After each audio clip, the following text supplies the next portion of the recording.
Well, hello and welcome back to Watch and Waffle with myself, Thomas Thorogood, and my good friend Joe Levy. And we've got a special guest, Alex. I didn't ask for this. We just brought him here with no free will. Great friend of the show. Yes, so you've been on the channel before and hopefully will be again. But Joe, we're talking about underrated films. Possibly the most subjective topic on the planet. Yeah, so we wanted to go for films that we feel like not enough people have seen. Or talk about. Okay, number 5. I'm going for About a Boy. Ah, what's that about? A girl. No, Thought it's about so. a boy. Stars Hugh Grant and young Nicholas Hoult. I don't think it's aged in the best way because he's quite a sleazy guy. But for the heart of the film, he's a very lonely man who, you know, dates lots of women, and then he meets this boy who's bullied in school and doesn't really have any self-confidence about him. And they go on this sort of strange journey where he doesn't want to be a father figure, but the boy doesn't have a father figure, so he doesn't understand their relationship. But I think it's more of a friend-pal type relationship. And it's really interesting. It's really moving at times, and it's incredibly funny. And whenever a rom-com is brought up, I don't think this is in the conversation enough. So I chucked it in my number 5. Respect. I put First Man. Now, arguably, this was a well-rated film in that it was pretty critically acclaimed. Yeah. It did not blow up the box office. I mean, there was a bit of hype around the fact that Damien Chazelle, who'd made Whiplash and La La Land, was now doing a biopic of Neil Armstrong. You'd think that would be a huge film, but it kind of flew under a lot of people's radars. Like, I don't think many people I know have actually seen it. I haven't. I think people were expecting it to be, weren't the moon landings great? kind of thing. Like Apollo 13, you know, let's celebrate this achievement. And Apollo 13 is obviously a story of rescue, but they were hoping, or people were expecting that it would be a similar thing for Apollo 11. But actually, it wasn't really about the moon landings at all. It was about grief and loneliness. Really? So it's a weirdly understated, stripped back film about the first man on the moon, and I found it incredibly powerful. Oh, wow. Number 4, I'm not sure if this is over or underrated, or I don't know. I haven't heard anything about this film. It's possibly because it's not old, but it's not new. Matchstick Men. Ah. Have you seen it?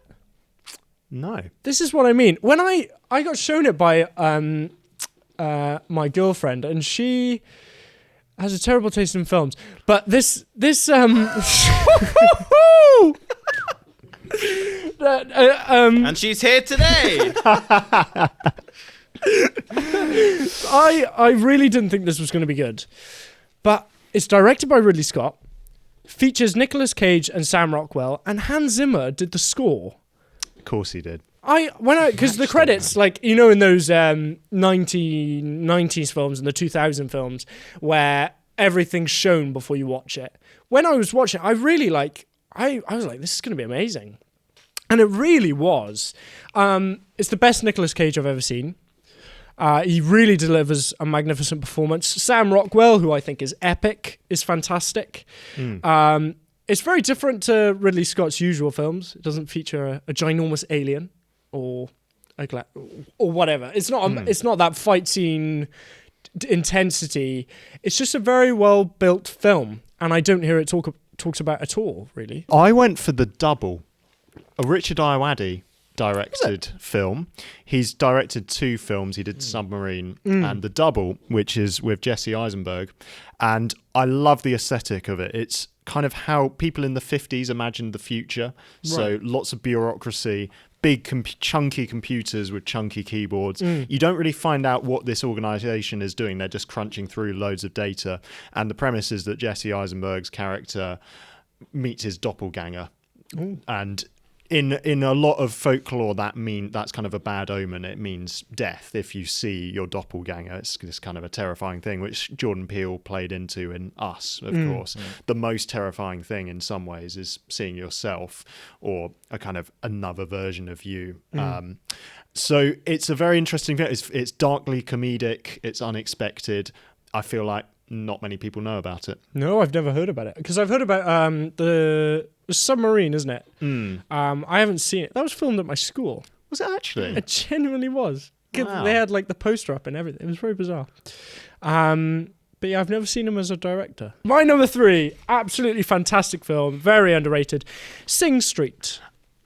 Yes. Yes, Yeah. yes. Yeah. That's really good. It's isn't it? So uplifting. It's very uplifting. It's just a really brilliant underdog story of this Irish kid who sees this model, and his brother loves music, and he wants to impress this model, and he makes a band, and they end up making really good music, and it's sort of his defiance and to his school, because he's in a very strict school. I can't remember when it's set, maybe 70s, 80s.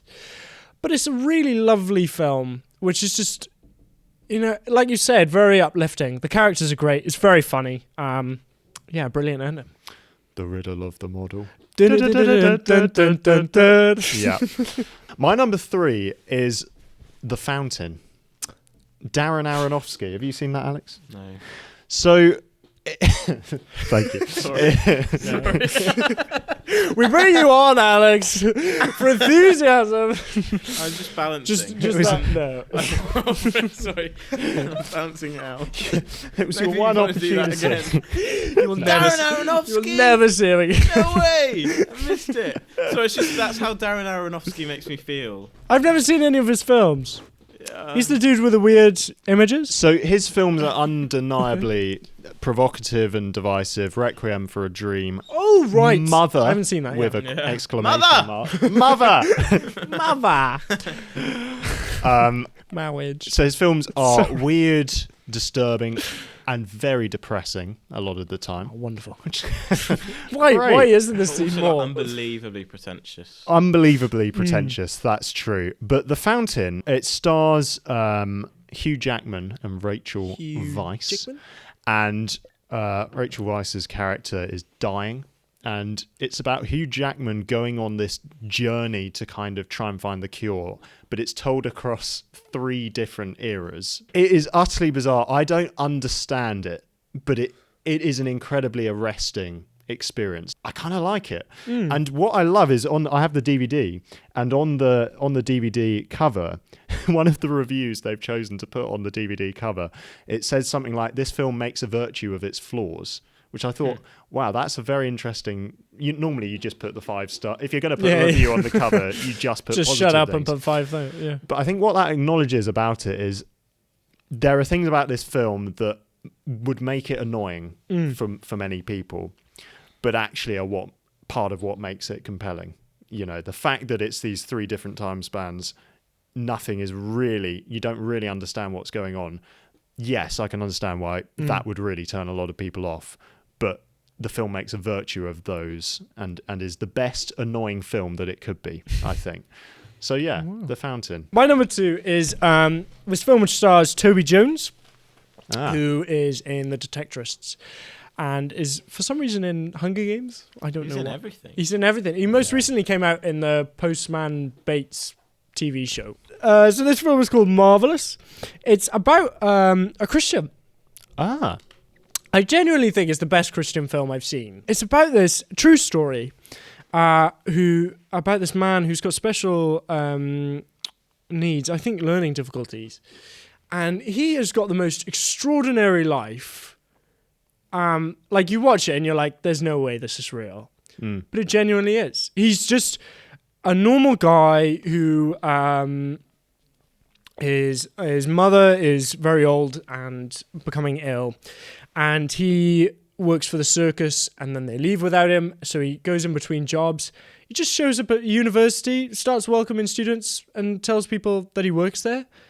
And that's what he does for like 4 months. And then he does something else, and then he goes here, and then he goes to a football club and says, I want to work here. And then the manager gives him a job. It's just like turn after turn after turn. You're like, I can't believe what I'm watching. But it's also very tragic. And it deals so beautifully in the way people with special needs are treated. Because it features the real guy in the film. Like, it brings in the real people, and we'll have the actor who plays them sit next to the real dude, and they'll go, did that actually happen? And he was like, yeah.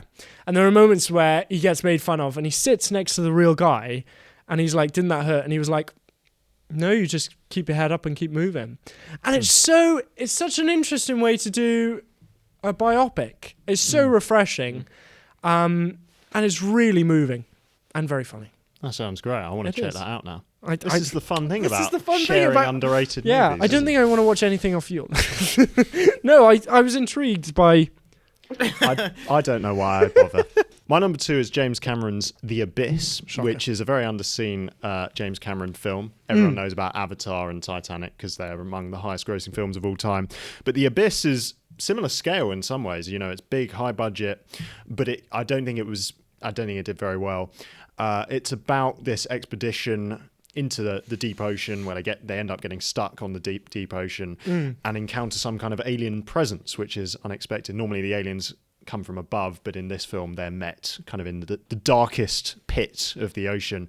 And it's weirdly moving. It doesn't quite work 100% of the time, but it's ambitious, and I really like it. I think more people should see it. So my number 1, again, I don't know if this is underrated. My parents absolutely love this film. Have you ever seen Babe? What, like the sheep talking pig? Babe the sheep pig. Literally, I was like, I went back for Christmas and they were like, we're going to watch Babe. We haven't seen it in years and we're going to watch it. Joe, we're going to watch Babe. Literally, it was like that. I was like, do you want to know how I am? But Joe, we got the DVD. we're going to watch Babe. And we watched it. It's very nostalgic, so that adds a different vibe to a film when you watch it and you've seen it when you were a little kid. It's very dark. It's surprisingly dark because obviously it's a pig who gets separated from his mother at birth. There are moments where you see the other animals and they get slaughtered, and there are moments where, you know, the pig's mistreated, and you like at the same time you're laughing because it's a pig, but he's so sweet that you like grow to love this pig. And it deals with really good themes with the other animals and family themes, and the farmer as well. His tragedy, and it's got a really amazing ending. The music's lovely, and it's got great one-liners like, that's the way things are. It's really good in the film. Not so good in real life, but it's just that was great. Thank you. I put it as number 1 because it really doesn't get talked about as childhood films. It's nowhere to be. I don't think we could find it on Netflix or Disney Plus. Childhood films are all animated now, or they don't have that same fun and family feel, which deals with dark themes that sometimes go over kids' heads, but also makes it a really good experience for the adults who are watching it with their kids. And I think that's completely lost now. And Babe perfectly balances it. So my number 1 is the 2007 Danny Boyle film Sunshine. Oh, you did bring this up. Which I have mentioned before. It's a sci-fi horror. Yes. But it is absolutely stunning. It wasn't served well by the fact that it came out on the hottest day of the year. So people didn't go to the cinema. So ironically, Sunshine killed Sunshine. But it's just a masterpiece. I mean, sadly, I have recommended it to people and they haven't enjoyed it as much as I have. So I don't want to overhype it, but it is just really, really good. It's Cillian Murphy. Before he was in Oppenheimer, back in 2007, he was the main character in this. And it's about, you know, the sun's going out, so a team of scientists has to carry an atomic bomb the size of Manhattan and drop it into the sun to sort of reignite the fusion. Which is such a stupid plot. It sounds so stupid, doesn't it? And yet you completely believe it while you're watching it, which I think is a sign of a good sci-fi film. And it's very theological, actually. It's about, Mark Strong's character is the villain, and he's this figure who spent too much time at the brink of the sun, and he kind of turned a bit crazy, and he thinks he's the man who will be alone with God at the end of the universe. Because Danny Boyle directed Trainspotting, which That's I right. think steals most of the light from anything else he does. 28 Days Later. 28 Days Later as well. Yeah. Yeah, listen to this cut. So Cillian Murphy, Millionaire. Michelle Yeoh, Chris Evans, Benedict Wong, Mark Strong.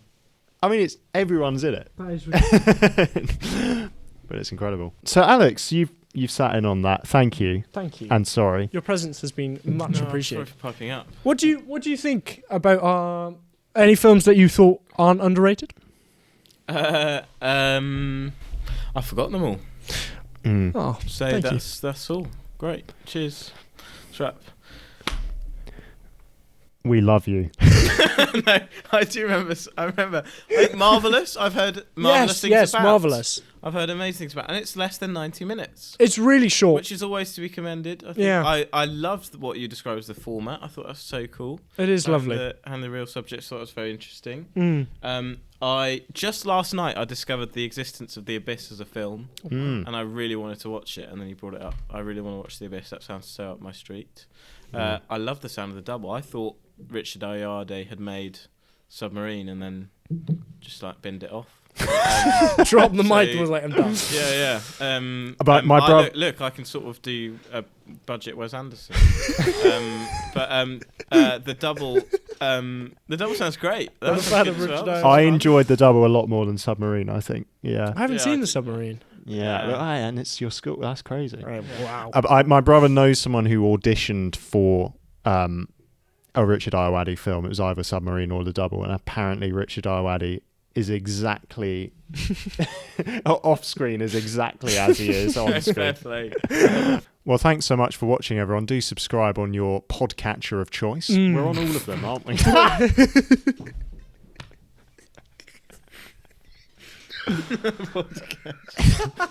Thanks so much for watching. Thank you very much. Thank you, Thomas.